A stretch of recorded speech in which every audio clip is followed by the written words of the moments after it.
5 years ago, Jasmine Crockett stood in this very courtroom, in handcuffs wearing a prison jumpsuit, publicly humiliated by a crooked cop and a biased judge who worked together to silence her.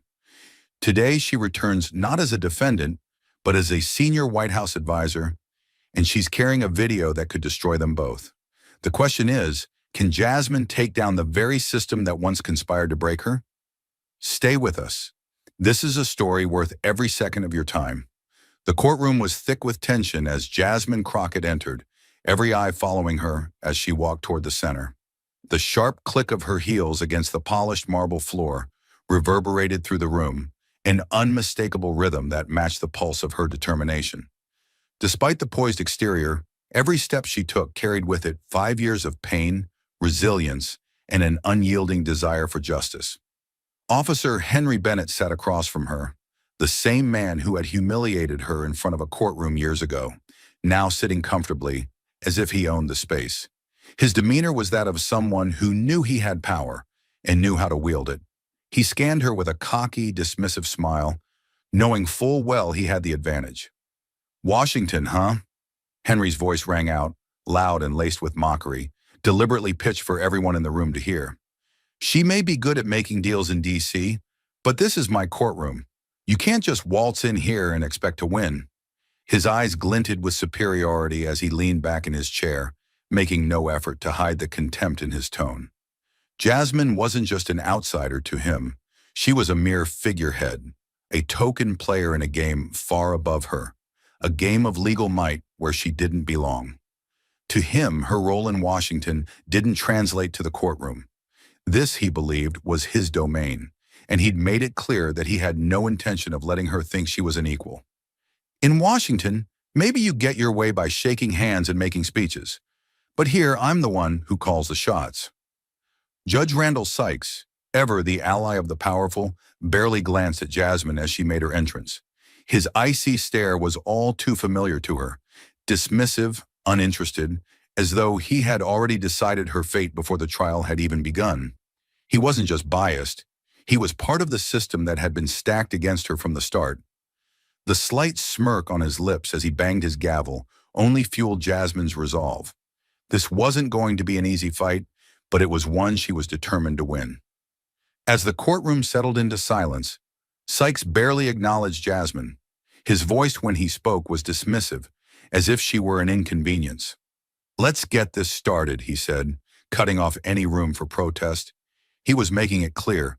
This was his show, and Jasmine was a mere player, forced to abide by his rules. Henry, smirking, leaned toward him, sharing a silent moment of complicity. Jasmine couldn't help but notice the unspoken bond between them. The way Sykes deferred to Henry as though the scales of justice had already been tipped in his favor. Then came Henry's next strike, aimed directly at Jasmine's credibility, and it landed like a slap to the face. "You know," he began, his voice dripping with sarcasm, "I'm honestly surprised you even know how to spell your name, let alone defend someone in court. You've made a name for yourself in D.C. by shaking hands and making nice with politicians. But in here, that doesn't count for anything." His words cut through the room like a knife, clearly intended to diminish Jasmine in front of the jury, in front of everyone. He laughed as if it was all some big joke, but the laughter felt hollow. Jasmine felt the weight of it, the mockery, the judgment, but she didn't let it faze her. Her jaw tightened slightly, but her face remained calm. She could feel her heart pounding, but it wasn't fear. It was focus, determination. Every fiber of her being screamed for justice. She had been underestimated before, but she wouldn't let it happen again. Jasmine raised her chin slightly, her gaze unwavering as she met Henry's eyes head-on. Her voice when she spoke was quiet but firm, each word carefully measured. "You can mock my career, Henry," she said, "but you will never be able to mock my resolve. This isn't about politics or Washington. This is about the truth." Her words cut through the tension in the room like a sharp blade, the calmness of her tone belying the fierce strength beneath it. She wasn't the woman he had humiliated years ago. She was someone else now, someone who had built herself back up and wasn't about to let anyone tear her down again. For a brief moment, Henry's confident smirk faltered just slightly. Jasmine's words hung in the air, undeniable, like a challenge he hadn't anticipated. He opened his mouth to speak again, but something in Jasmine's unshakable gaze made him pause. The laughter in the room began to subside, and for the first time, Jasmine felt the shift. The crowd wasn't laughing at her anymore. They were watching her, waiting to see how this would unfold, and she wasn't about to disappoint. As Jasmine stood in the courtroom now, facing the man who had wronged her, a surge of memories rushed back. 5 years ago, she had been a completely different person, vulnerable and unprepared for the storm that Henry Bennett was about to unleash on her life. It was a routine traffic stop that turned into something much more, a flashpoint that ignited the chain of events which would forever alter her trajectory. Jasmine had been in the wrong place at the wrong time. Her car pulled over by Henry under the guise of a minor infraction, a broken tail light. But Henry, with his usual arrogance and sense of power, saw something more in her. He saw someone to belittle, someone to make an example of. She had done nothing wrong, but that didn't matter. To Henry, she was just another person to dominate. The moment Henry approached her car, Jasmine felt the unease settle deep in her chest. He towered over her, his flashlight cutting through the dark, his voice sharp with a hint of mockery. "License and registration," he had snapped, his tone deliberately harsh, the words delivered like a command. She fumbled for the papers in the glove compartment, anxiety creeping in as she handed them over. But as she did, she saw the glint of a smirk tugging at the corner of Henry's mouth, a smirk that would haunt her for years to come. He didn't ask questions. He didn't listen. He only judged, and he judged her harshly. He ran her information through his system with a flourish, and when it came up clean, he didn't let it stop him. Instead, he chose to mock her, belittle her in front of everyone who was watching. "No record, huh? Guess that means you haven't been caught yet," he sneered, making the smallest infraction feel like the gravest of sins. He had no reason to escalate the situation, but he did. With a cruel grin, he accused her of being uncooperative, and when she asked why she was being treated like a criminal, he had no answer. The more she tried to explain, the more he pushed back, his power trip fueled by his badge and the authority it gave him. The turning point came when he decided to arrest her. There was no real reason, no crime committed, just an excuse to remind her of her place.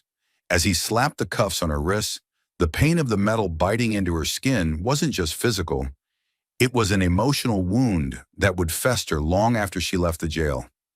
In that moment, Jasmine understood what it felt like to be completely powerless, to have every ounce of dignity stripped away, not by the law but by a man who believed he was above it. As she was dragged to the police car, the whispers and judgment of onlookers echoed in her ears, each one a reminder that she was nothing more than a victim of his whims, and it didn't stop there. The humiliation continued in the courtroom when the charges were read aloud. Henry had his own version of the story, one that painted her as defiant and guilty of something that wasn't even a crime. He spoke with such authority, such confidence, as if the truth had no place in this world. The prosecutor, too, didn't bother to question Henry's version of events. The entire system seemed to align against her, their eyes trained not on the facts but on the power they thought Henry held. Jasmine stood there helpless as the weight of the system bore down on her. The public ridicule, the mocking looks, the demeaning comments from the people she had once trusted to uphold justice. It was all too much to bear. The weight of the courtroom's judgment still clung to Jasmine, but it was no longer the anchor that had once kept her shackled in place. 5 years of pain, struggle, and relentless pursuit of justice had transformed her. The moment Henry's mocking laughter echoed in her ears, it was as if something inside Jasmine had hardened into steel. The raw wound from that day, the one he had torn open with his condescension and arrogance, began to heal. But in its place grew a hunger. A hunger not just for personal vindication, but for justice, for every person who had been crushed beneath the weight of power, like she had. It wasn't just about becoming a lawyer anymore. Jasmine had one purpose now: to expose the corruption, to take down the systems and individuals who thrived on injustice. That night, as she sat alone in her dimly lit apartment, she made a vow. She would never be a victim again. She wouldn't just rebuild her life. She would tear down the walls that kept people like Henry Bennett in power. She would fight back. The following months were a blur of exhaustion, but Jasmine thrived on it. She worked 2 jobs to keep food on the table and rented textbooks for classes she could barely afford. The nights blurred into one another. Books opened late into the night, the weight of her eyelids pulling at her, the distant hum of the city outside her window blending with her inner monologue, constantly reminding her why she was doing this. Every word she read in her textbooks, every case she studied, was a stepping stone to her ultimate goal. But it wasn't easy. Law school was a war. There were times when she felt like giving up, when the weight of the world seemed unbearable. She didn't have the luxury of wealthy parents or connections to law firms. What she had was grit. What she had was the pain of those years and the desire to prevent others from facing what she'd faced. Each lecture, each exam, she took on with a quiet ferocity, knowing that one day the world would see her as more than just a victim of Henry's cruelty. She would be the one to bring him down. She learned the law inside and out, not just the theory, but the reality, the dirty underbelly of the system that protected people like Henry Bennett. She dove into criminal justice, civil rights, and legal reform with a singular focus: to expose the loopholes that let abuse fester in the system. As she rose through the ranks of her law firm, Jasmine proved herself time and again, taking on cases that no one else would, pushing back against an establishment that had always protected the powerful. But it wasn't enough for her to succeed personally. She needed the system to change. Finally, after years of toil, Jasmine achieved what she had set out to do. She became a White House senior advisor, using her position to push for legal reforms that would hold law enforcement accountable. Her reputation as a fierce advocate for justice preceded her, and she was quickly recognized as one of the most capable and driven legal minds in the country. But it wasn't just her intellect that made her a force to be reckoned with. It was her unshakable belief in justice and her unwavering commitment to expose those who abused power. And now, after everything she had worked for, Jasmine stood at the precipice of the moment she had dreamed of. The opportunity to finally confront Henry Bennett, the man who had destroyed her life and countless others, had arrived. Jasmine was no longer a student in a courtroom. She was now a legal powerhouse, the woman who would stop at nothing to see that he faced the consequences of his actions. She looked back on everything she had fought for: the sleepless nights, the grinding exhaustion, the endless sacrifices, and she knew deep down that it had all been worth it. Every moment of hardship had led her to this point, and now she was ready. Ready to take the system on, ready to confront Henry, and ready to expose him for the fraud he was. The courtroom was about to be her battleground, and Henry Bennett was about to learn the true meaning of justice. As Jasmine walked into the White House office for one final meeting before the trial, she looked at herself in the mirror. She wasn't just a lawyer anymore. She was the embodiment of change. Her phone buzzed with messages of support from colleagues, but Jasmine barely noticed. Her mind was focused, her eyes sharp, with the singular goal of putting Henry Bennett where he belonged. When the day of the trial came, Jasmine stood in the courtroom with the poise of a woman who had already won, because she knew she had. This wasn't just about bringing Henry to justice. It was about dismantling the system of corruption that allowed him to thrive. Jasmine was ready, and she would stop at nothing to ensure that Henry's abuses of power would never again go unchallenged. Jasmine's heart raced as the call came in. A civil lawsuit against Henry Bennett, the man who had ruined her life 5 years ago, had finally materialized. The accusations were damning: abuse of power, misconduct during a routine arrest, and the mistreatment of a citizen that had escalated without cause. The victim had been a young man named Daniel, wrongfully detained and humiliated by Henry, just as Jasmine had been years ago. For a brief moment, Jasmine's hands trembled, but then the anger she had buried deep inside flared up once again, sharp and unstoppable. This wasn't just a case. This was her opportunity, an opportunity to take Henry down, to hold him accountable for his actions, and to expose the corruption in the system that had long protected him. In the days leading up to the trial, Jasmine's focus was razor sharp. She buried herself in evidence: police reports, witness statements, surveillance footage. each piece a vital part of the case against Henry. She wasn't just building a case, she was setting the foundation for justice. Henry had abused his power for years, and Jasmine was determined to expose it. Every detail was crucial, from Daniel's testimony to the damning patterns of Henry's past arrests. Jasmine had spent countless nights preparing, driven by the pain of her own experience and the desire to protect others from the same fate.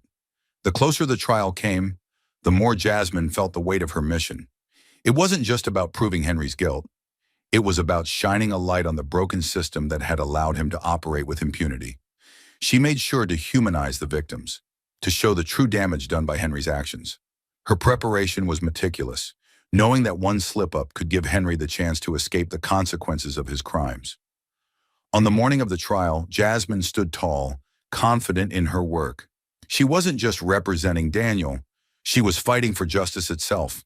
With each piece of evidence, each carefully crafted argument, Jasmine knew she was ready to take down the man who had tried to destroy her. This time, the truth would win. The gavel slammed down with an authority that reverberated through the courtroom, signaling the official start of the trial. Jasmine Crockett stood, her pulse steady as she rose to her feet, her mind sharp, rehearsed for this moment. She had prepared for months, her words ready to take flight. She was about to speak, to finally present the case she had worked so tirelessly for. But before she could even open her mouth, Henry Bennett's voice cut through the air, sharp and deliberate. "Your Honor, I'd like to remind the court who we're dealing with here. I'm not sure how much weight we can give to someone who's never seen a real day in court until now," he sneered, directing his gaze directly at Jasmine. His smirk was as wide as ever, the air around him thick with smugness, knowing full well that the room was watching. Jasmine's chest tightened, the words he threw at her nothing more than another attempt to diminish her. He was trying to strip away her credibility before she even had a chance to speak. The subtle mockery, the calculated attempt to belittle her, was a familiar tactic from the man who had tried to tear her down years ago. But Jasmine was no longer the woman he had humiliated. She met his gaze, her expression unshaken, the fire inside her only burning hotter. He had hoped to rattle her, to knock her off course before the real battle began, but he couldn't have miscalculated more. Henry's arrogance filled the courtroom, the silence that followed his interruption hanging in the air like a thick fog. He continued, not content with one insult. "I mean, look at her. Do we really think someone like her can stand up against me? A lawyer from Washington doesn't just waltz in here and expect to win." He laughed, a sound that bounced off the walls, the arrogance evident in every syllable. It was all calculated, all meant to break Jasmine's confidence, but she stood tall, unfazed by the condescension that filled the room. The court was holding its breath, the weight of his words hanging over them, but Jasmine, despite everything, didn't let it overwhelm her. With every insult he threw at her, Jasmine's resolve grew stronger. He would not be allowed to turn this courtroom into his personal stage. She knew the game he was playing, but it was her turn now, and she was going to make sure everyone in that room saw who he truly was. The injustice was undeniable, but this time, she was the one holding the cards. As Henry's laughter died down, Jasmine opened her mouth, her voice cutting through the tension. Her first words were steady, calm, yet filled with power that none of his ridicule could ever shake. The courtroom seemed to hold its breath as Jasmine took a step forward, ready to present the key evidence that would blow the case wide open. Henry's arrogance had already tainted the air, but this was her moment to make the truth undeniable. With a quiet click of the remote, the video popped up on the screen. The footage was clear despite its grainy quality, a pivotal moment when Officer Henry Bennett was caught on camera humiliating Daniel, an innocent man. The scene played out with precision. Henry's unprovoked aggression, the harsh words he threw at Daniel, and the complete disregard for his rights. Jasmine's voice was steady as she spoke, laying out the context of the footage, explaining how it clearly demonstrated Henry's abuse of power. This was the moment, she thought. This was what would open the jury's eyes to the kind of officer Henry truly was. But before Jasmine could even finish her sentence, the silence was shattered by the unmistakable sound of Judge Sykes's gavel slamming down with authority. The air in the room shifted, the tension ratcheting up as his voice rang out, cold and dismissive. This video is inadmissible, it's irrelevant, and it does not prove misconduct. The gavel came down again, and Jasmine felt her chest tighten. She had been ready for this moment. She had anticipated the obstacles, the resistance, but hearing it out loud was still a punch in the gut. Sykes's words were an attempt to squash the entire case in one fell swoop, to silence the truth that was staring everyone in the face. It wasn't just a legal ruling, it was a power play, a direct blow to Jasmine's credibility and the case she had built with such painstaking care. Jasmine stood there for a moment, her mind spinning, but she didn't let the shock show on her face. She could feel the weight of the room, the quiet murmurs, the subtle shifting of the jury as they waited for the next move. She knew what was happening. Sykes and Henry were working together to protect the status quo, to prevent anyone from seeing the abuse of power for what it truly was. The video, which should have been the smoking gun, was now being buried. It was the kind of injustice Jasmine had fought against her entire life. She had been humiliated once before, but not this time, not again. With a quiet exhale, Jasmine took a steadying breath. Her eyes locked onto the jury, her expression composed but filled with quiet fire. She would not back down. "Your Honor, I must insist," she began, her voice unwavering, though her heart raced with the weight of the fight she knew she was in. "This video is a key piece of evidence in demonstrating the clear pattern of abuse we're here to expose." She turned briefly to the jury, ensuring they were looking directly at her. The actions of Officer Henry Bennett are not isolated. This footage may be flawed, but it tells a story. It shows the exact kind of behavior that the plaintiff has suffered from, and it's the same kind of abuse I endured at his hands. Her words were measured, but each one carried the weight of everything she had fought for. The late nights, the sleepless hours, the pain of being dismissed and belittled by people who thought they were above the law. Judge Sykes, however, wasn't having it. He waved his hand dismissively, cutting her off mid-sentence. "Ms. Crockett, I've already ruled on this. The video is irrelevant, and we're not going to waste any more time on it. Let's move on." His voice was final, cold and unyielding, as he turned back to the prosecution, offering them a brief nod of approval. It was clear. Sykes wasn't interested in justice. He wasn't interested in the truth. He was interested in protecting his own. Jasmine's chest tightened with the sting of his blatant disregard for her case, for the victims, for the very principle of fairness. He was doing everything in his power to diminish her, to invalidate the evidence, and by extension, to deny the very foundation of her fight. Jasmine's grip tightened on the podium, but she didn't falter. She was no longer the young woman who had been dismissed so easily in the past. She was stronger now, her voice calm but unyielding. "The evidence may not be perfect, Your Honor," she said, her tone low but full of resolve, "but it is part of a larger truth, one that cannot be ignored. Henry Bennett has a history of abuse, and this footage is just the beginning of what we can prove." The moment Judge Sykes dismissed her earlier evidence, Jasmine knew she was fighting a war on two fronts, against Henry Bennett and the very courtroom meant to uphold justice. The walls felt like they were closing in, the system itself trying to suffocate her case. But instead of retreating, Jasmine doubled down. She wouldn't break. Her voice was steady as she pivoted, calm but cutting through the thick air like a blade. "I called Daniel Reed to the stand," she announced, her tone neither loud nor theatrical, but laced with a quiet power that immediately drew attention. All eyes turned to the young man rising from the gallery. Early 20s, black hoodie under a blazer, hands trembling just slightly, the weight of memory written in his hesitant steps. Daniel took the stand, his posture unsure at first, but Jasmine gave him a nod, not just of encouragement, but solidarity. She stood beside him not just as an attorney, but as someone who had lived the same nightmare. "Daniel," she began, "can you tell the court what happened on the night of March 3rd last year?" Daniel swallowed hard, glanced briefly at Henry, who lounged smugly beside his attorney, and then began to speak. His voice cracked at first, but Jasmine didn't rush him. She let the silence stretch, knowing the court needed to hear not just his words, but the pain behind them. He described the traffic stop, how Henry had pulled him over for a broken taillight, then accused him of being high.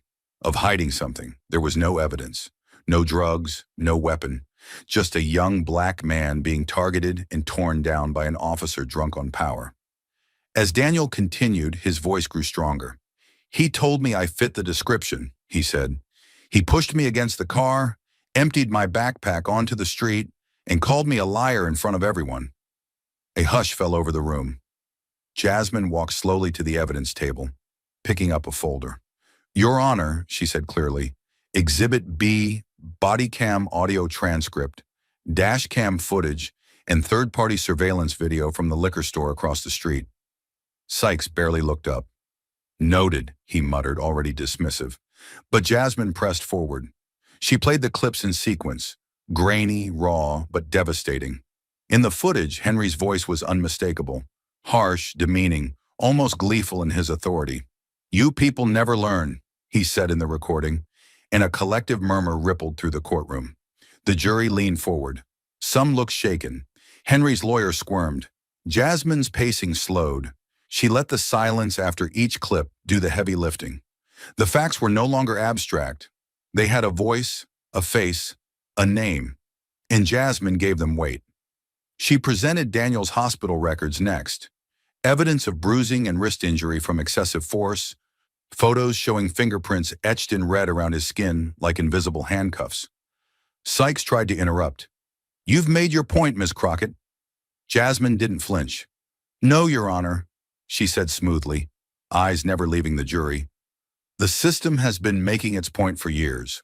I'm here to correct it. There was no room for retreat. She called her next witness, a retired sergeant who once worked with Henry, who testified about his reputation in the department. Excessive stops, use of force complaints, internal memos swept under the rug. Jasmine layered the testimonies with records of prior allegations, showing a pattern of behavior, not a one-time lapse in judgment, but a career built on intimidation. Every piece was deliberate, every move calculated. She wasn't building a case anymore. She was building a reckoning. Even as Judge Sykes sighed, objected, or rolled his eyes, Jasmine pressed on. She documented everything, knowing the appellate court might one day review every word he said. She was outnumbered, but not outmatched. With each word, she chipped away at the illusion Henry had crafted for himself. With each piece of evidence, she pushed back against the courtroom walls that sought to close in. And as Daniel stepped down, wiping his eyes, Jasmine saw it, the shift in the room. The jury had begun to lean her way. Henry wasn't laughing anymore. And Sykes, though still cloaked in the authority of his robe, had lost control of the narrative. Jasmine was no longer playing defense. She had taken the courtroom back. And this time, she wasn't giving it up. Just when Jasmine thought she had pushed through the worst of the courtroom's bias, fate handed her a weapon far more explosive than anything she had prepared. A secret that could shatter the trial and take down the very man in the judge's seat. Late one night, deep in preparation for cross-examination, Jasmine sat alone in her office surrounded by open files and flickering monitors. Her eyes were tired, her body sore, but her mind remained sharp. She was reviewing a set of encrypted files a whistleblower had sent anonymously. Footage pulled from a security system inside a private, members-only club where several prominent figures in the justice system were known to gather. At first, it looked like nothing more than blurry hallway surveillance. Shadows passing, muffled voices. But then, the image sharpened, and her heart stopped. There, clear as day, was Judge Randall Sykes, wearing a gray overcoat, sitting across from a man she recognized immediately. Henry's uncle, Arthur Bennett, a wealthy real estate developer with deep political ties. Jasmine leaned in as the video's grain cleared just enough to reveal a small black duffel bag being placed on the table. Arthur slid it forward, casually, like passing a gift. Sykes didn't flinch. He opened it slightly, just enough to flash a stack of bundled $100 bills, then zipped it shut again with one hand, the other calmly stirring his coffee. Jasmine's breath caught as the audio kicked in, low at first, then unmistakable. Sykes leaned in and said almost casually, "You don't need to worry. Henry will walk. I'll make sure of it. That woman's evidence won't survive the week. Her witnesses will fold. Trust me, he's already won." The room around Jasmine felt like it shrank. The air turned thick, electric. She paused the video, heart thudding like a drum. This wasn't just corruption. It was betrayal at the highest level of the courtroom. Everything made sense now. Every overruled objection, every dismissed piece of evidence, every cold glance from the bench. The trial had been rigged from the start. Judge Sykes hadn't just been biased, he had sold justice to the highest bidder.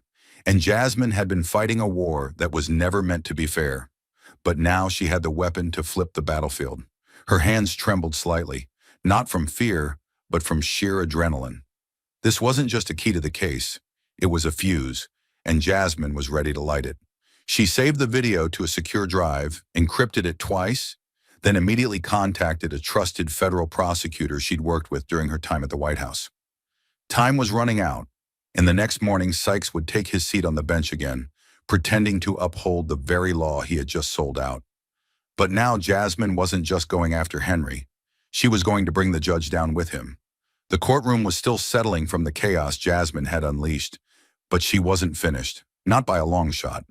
With a quiet breath, she stepped forward, inserted the USB into the evidence screen, and turned toward the jury.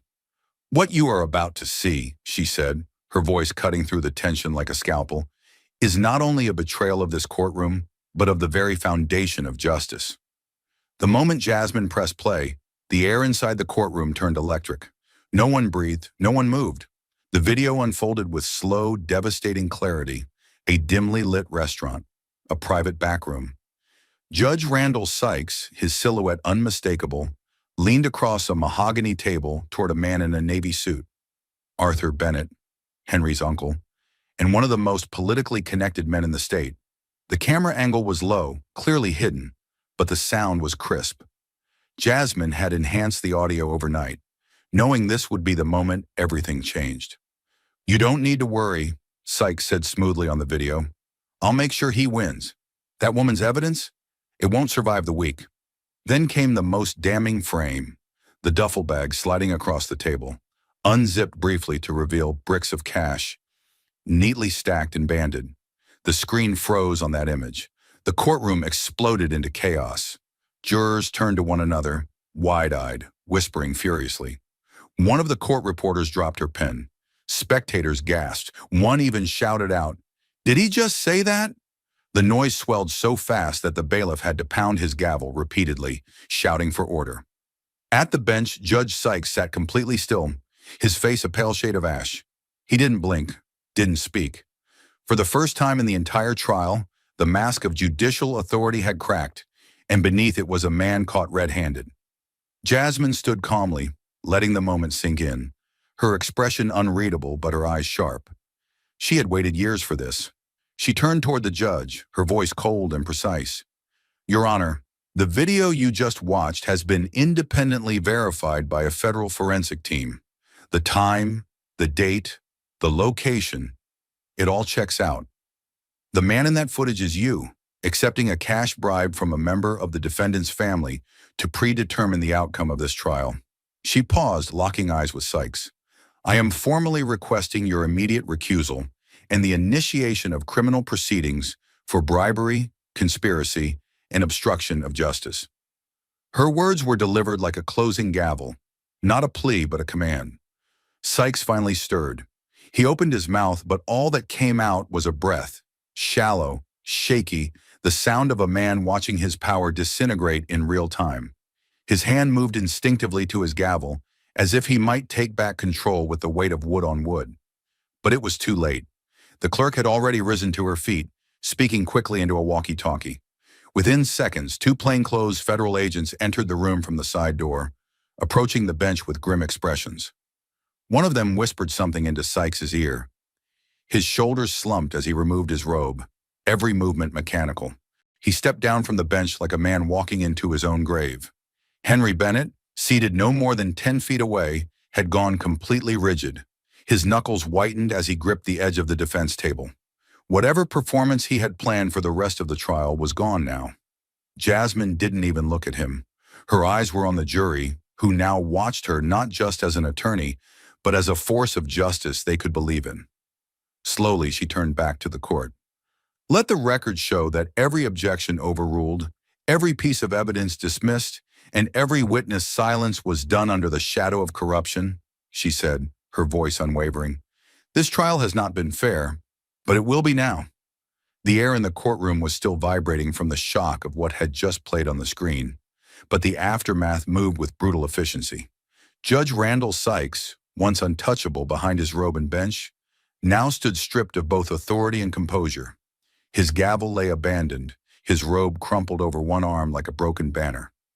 Two federal agents flanked him as he was quietly escorted through the rear exit, away from the glares, gasps, and camera flashes that devoured his fall from grace.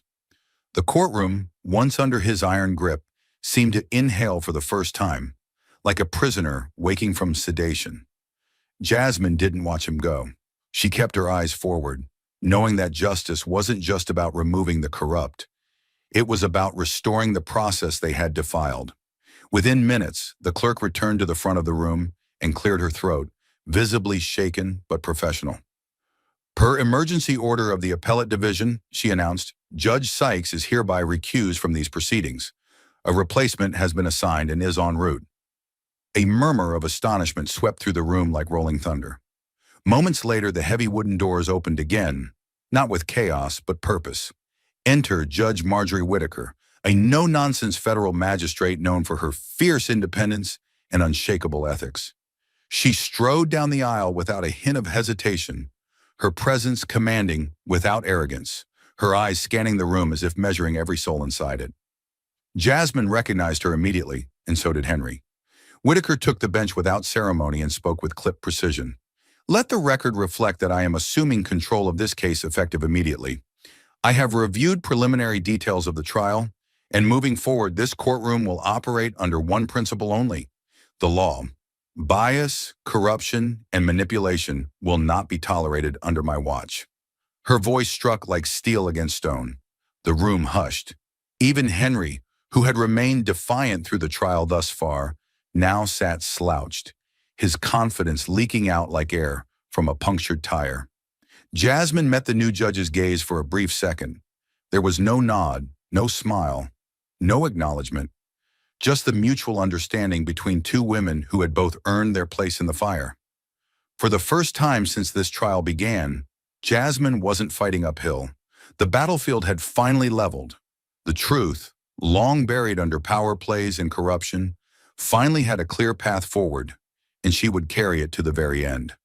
The shift in power hit Henry Bennett like a punch to the chest. Gone was the smirking judge who had shielded him, silenced objections, and cleared the path ahead with a wink and a gavel. In his place now stood Judge Whitaker, stone-faced, impartial, and absolutely unshakable. Henry's attorneys, who had grown used to Sykes's subtle nods and judicial leniency, suddenly found themselves grasping at nothing. Every tactic they had prepared was built on the expectation of bias. Now, they were exposed, naked in the center of a courtroom that no longer played by their rules. The lead defense attorney, a seasoned litigator with a reputation for bending lines without breaking them, shuffled his papers with sudden urgency, whispering to Henry in a tone far less confident than before. Henry didn't respond. His eyes were fixed on Judge Whitaker, his jaw tight, knuckles pale as they gripped the edge of the defense table. The quiet superiority he had worn like armor all trial was gone, replaced by something unfamiliar: uncertainty.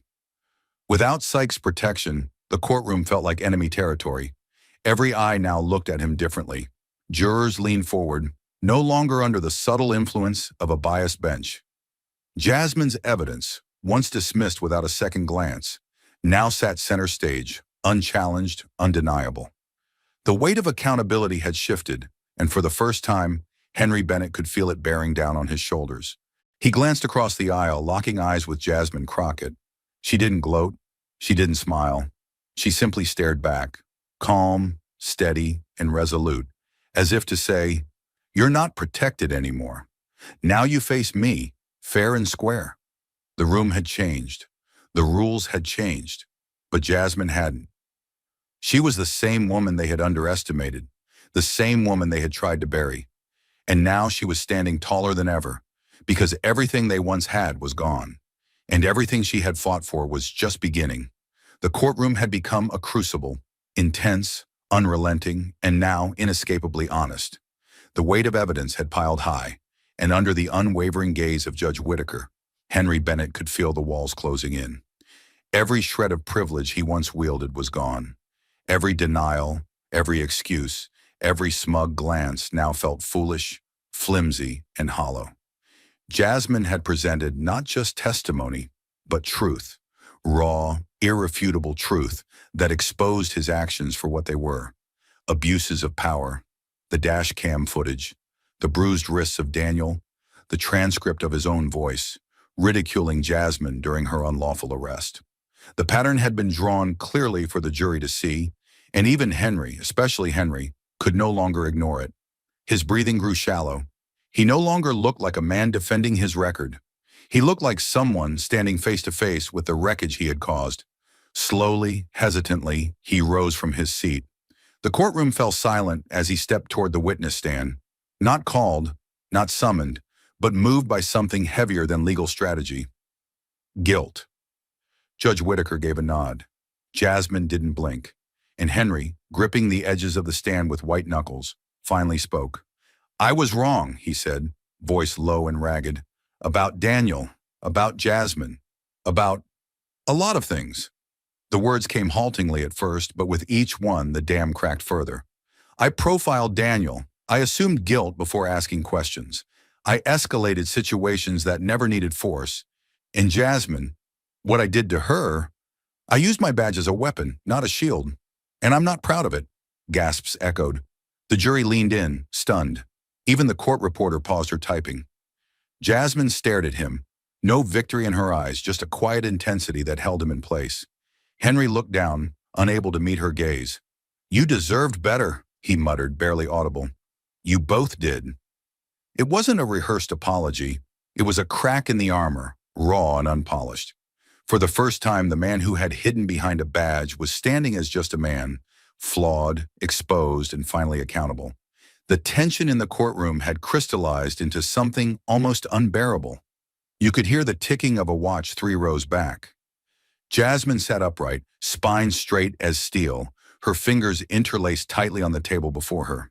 Her expression was calm, but beneath the surface was the storm of years of restraint, pain, and purpose, all funneling into this single breathless moment. Judge Whitaker returned to the bench with the quiet authority of someone carrying the weight of consequence, her black robes sweeping behind her like a curtain drawing over an era of injustice. The jury filed in behind her, some stiff with nerves, others visibly emotional, their faces betraying the moral heaviness of what they had just decided.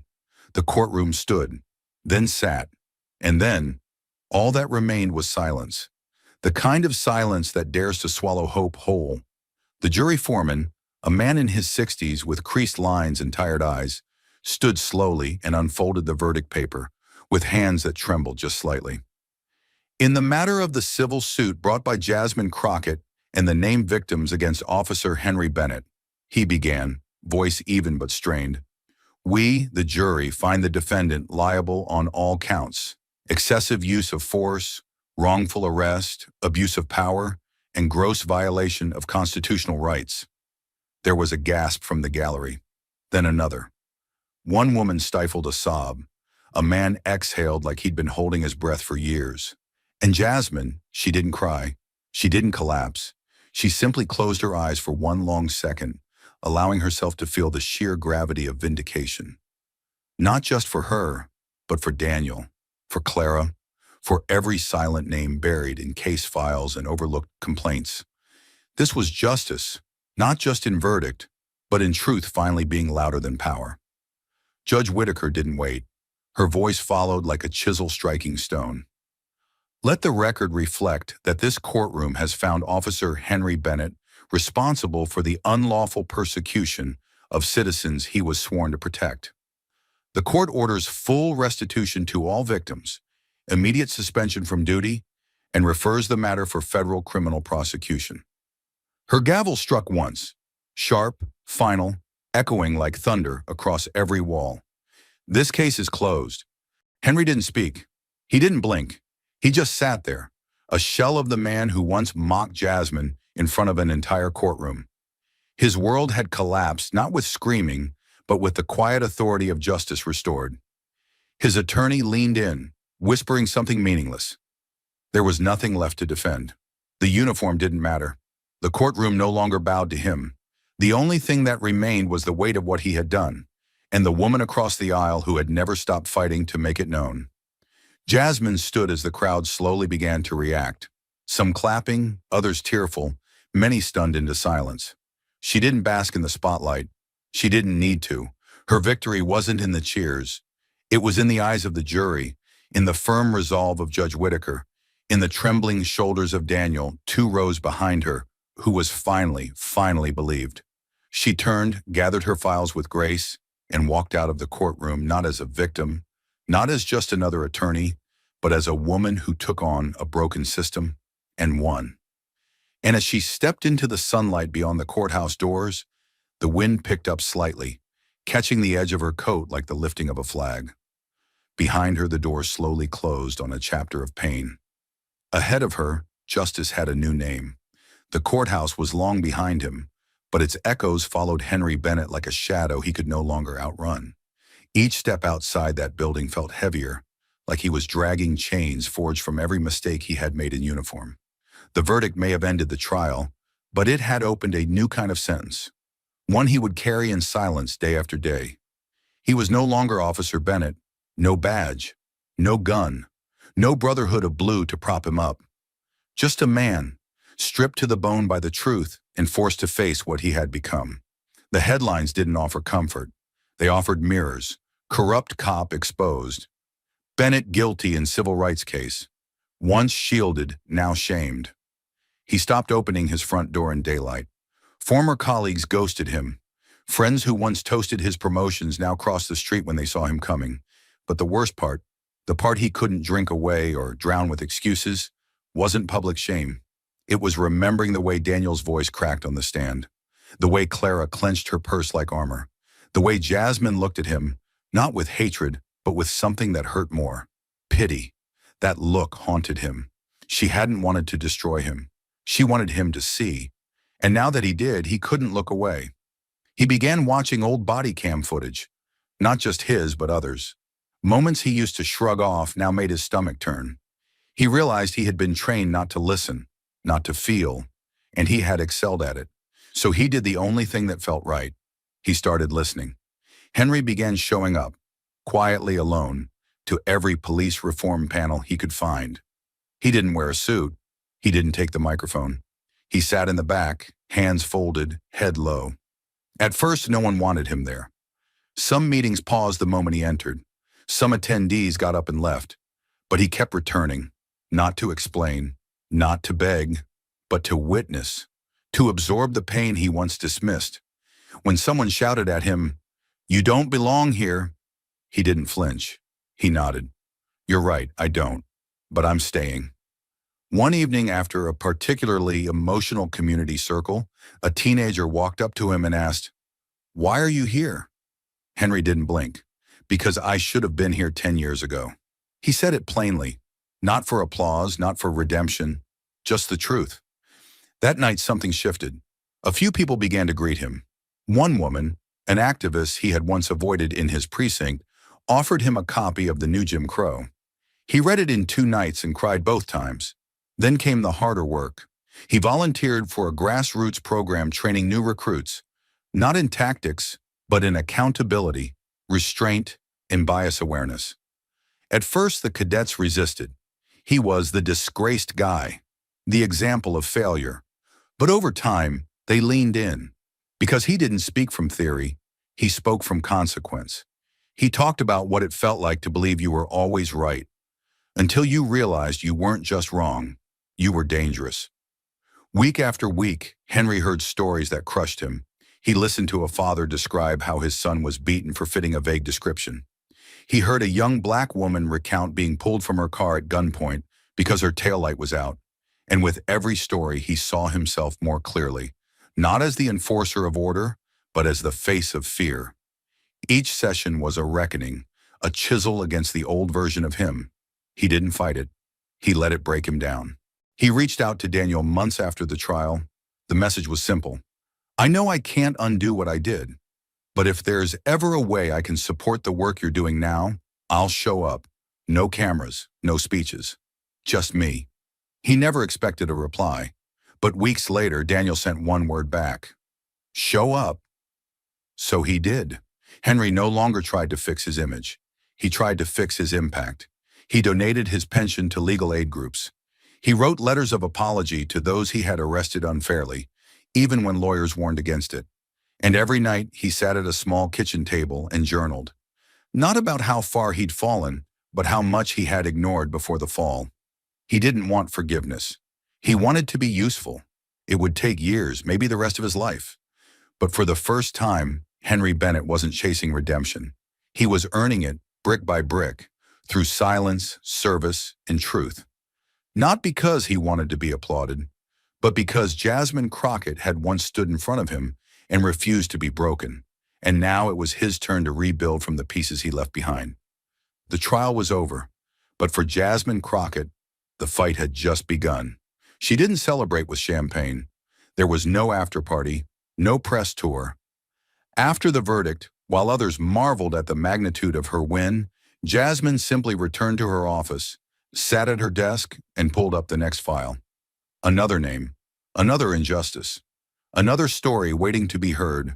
Because while the courtroom had echoed with the thunder of justice that day, she knew it had taken years of silence, resistance, and fear to get there. And she also knew something darker. For every courtroom that cheered, there were 100 that still smothered the truth. Jasmine refused to let the moment become a monument. She made it a mission. The media crowned her overnight. The legal giant from Washington, the crusader in heels, the cross that changed everything. But Jasmine didn't care about headlines. She cared about legislation, about precedent, about breaking the bones of a system that had allowed men like Henry Bennett and the judges who protected them to thrive in the shadows. And now she had the spotlight. But instead of basking in it, she turned it outward, to illuminate everything the system had tried to keep in the dark. Within weeks of the verdict, Jasmine founded a national civil rights initiative, the Liberty Docket, a hybrid legal action and policy reform network that offered free legal aid to victims of police misconduct and funneled real courtroom data into legislative proposals. The calls came faster than her team could answer them. Mothers whose children had been wrongfully detained, immigrants arrested at bus stops, disabled veterans beaten for resisting. Jasmine heard it all. She didn't flinch. She didn't back down. She built case after case like a fortress, brick by brutal brick, until even Congress had no choice but to look her way. She testified before committees, sat across from senators who once ignored her emails. She stared down those who asked if she had a personal bias against law enforcement and said, yes. My bias is toward the Constitution, and when they shifted uncomfortably, she held their gaze longer. Jasmine didn't play politics. She played for keeps. But justice didn't wait in D.C. She flew back and forth across the country, standing beside grieving families and scared plaintiffs, sometimes in towns that hadn't seen a black attorney, let alone a senior White House legal advisor, walk into a courthouse in decades. And when she spoke, she didn't preach. She told stories of Clara, of Daniel, of herself. And those stories landed with the kind of power no policy paper could rival. There were threats. Of course there were. Emails. Doxing. One night her car tires were slashed outside a courthouse in Louisiana. Another time, someone left a fake crucifix soaked in red paint on her doorstep. But Jasmine had walked through fire already. Fear didn't stop her. It fueled her. She began leading workshops for law students and public defenders. The rooms were always full. People didn't come to learn how to win cases. They came to learn how to survive inside a system rigged against truth tellers. Jasmine didn't sugarcoat anything. You will be dismissed. You will be interrupted. You will be lied to, sometimes by people in robes. But if you know who you are and why you're here, they can't break you. Her words became gospel in spaces long silent. She didn't just teach law, she taught resistance through precision. Then came the federal push. Partnering with a coalition of legal scholars and lawmakers, Jasmine helped draft the Civil Accountability and Religious Freedom Protection Act, a sweeping reform bill targeting abuse of power by public officials, and institutional protections for religious expression. It didn't pass easily. Nothing this bold ever did. But Jasmine knew how to fight uphill, and this time she wasn't alone. Protesters marched with her name on signs. Clergy members sent endorsements. A viral video of her congressional testimony, where she calmly destroyed a senator's attempt to discredit her faith, was watched over 20 million times in 1 week. She had become more than a symbol. She had become a scalpel, cutting into systems that had festered for decades. But with every victory came more battles, more stories, and sometimes the weight was crushing. Late at night, when the call stopped and the cameras turned off, Jasmine would sit in her apartment, surrounded by files, transcripts, and glowing screens, and feel the ache of it all. Not the physical exhaustion, though that was constant, but the emotional erosion, the heaviness of knowing that for every case she won, there were thousands she couldn't get to in time. Sometimes she cried, not for herself, but for the mothers who never got to hear guilty, for the daughters who watched body cams instead of graduation tapes. But in the morning, she rose again. She kept the crucifix ring, the same one Judge Sykes once tried to ban from his courtroom, on her finger like a battle scar. It reminded her of how far she'd come, of what had almost broken her, and of what still needed to be done. A year after the verdict, Jasmine stood on the steps of the Supreme Court. She was there to argue a landmark appeal involving the illegal detention of peaceful protesters during a religious vigil. Before entering, she looked across the crowd. Hundreds gathered in silence, holding candles and signs that read, "Faith is not a threat and justice has a name." She nodded once, then turned and walked through the marble columns as if they were gates to something greater. Inside, she argued with fire and logic, with case law and conscience. She wasn't loud. She was lethal. The justices listened. And when the ruling came weeks later, in her favor, the streets erupted again. This time not in protest, but in promise. That what Jasmine had done in one courtroom had become a movement across an entire country. She returned to D.C. and, as usual, went straight back to work. Because for Jasmine Crockett, justice wasn't a moment. It was a mission. And she wasn't done. Not yet. Not even close. What Jasmine Crockett's story teaches us is not just about the law. It's about the raw, unflinching truth that systems don't change unless someone forces them to look in the mirror. She wasn't just fighting one corrupt cop or a single crooked judge. She was fighting the silence, the long, cold silence that swallows the screams of the powerless. In every courtroom where her voice was dismissed, in every hallway where her credentials were questioned, Jasmine stood as a reminder that courage doesn't always roar. Sometimes it walks in with a case file, a crucifix ring, and a voice that refuses to tremble, no matter how many times it's told to sit down. Her journey reminds us that injustice doesn't always wear a villain's mask. Sometimes it wears a badge. Sometimes it wears a robe. And the most terrifying part is this: it often smiles while doing it. That's what makes fighting it so hard. Because the world is trained to respect authority, even when that authority is corrupt. Jasmine shattered that illusion. She exposed the truth behind the titles, the rot beneath the rituals. And she did it not with rage, but with relentless clarity. She didn't just win cases, she forced a reckoning.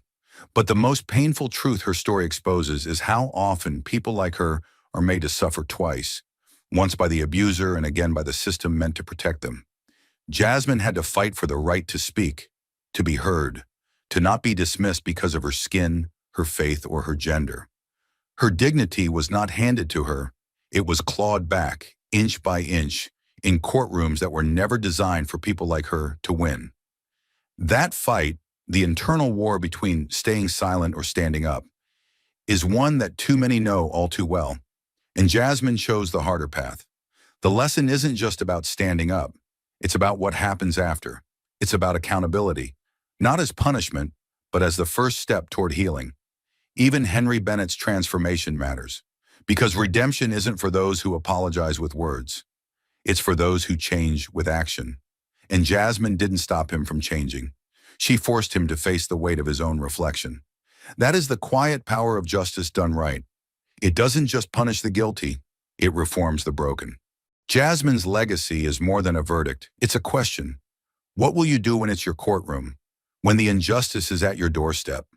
When the one being silenced is not a stranger, but you? Her life shows us that fighting back isn't a moment. It's a daily decision. One that costs sleep, safety, sometimes even hope, but still must be made. Because the truth is this: laws don't protect people. People protect people. And systems don't change because they want to. They change because someone like Jasmine shows up day after day and refuses to let them stay the same.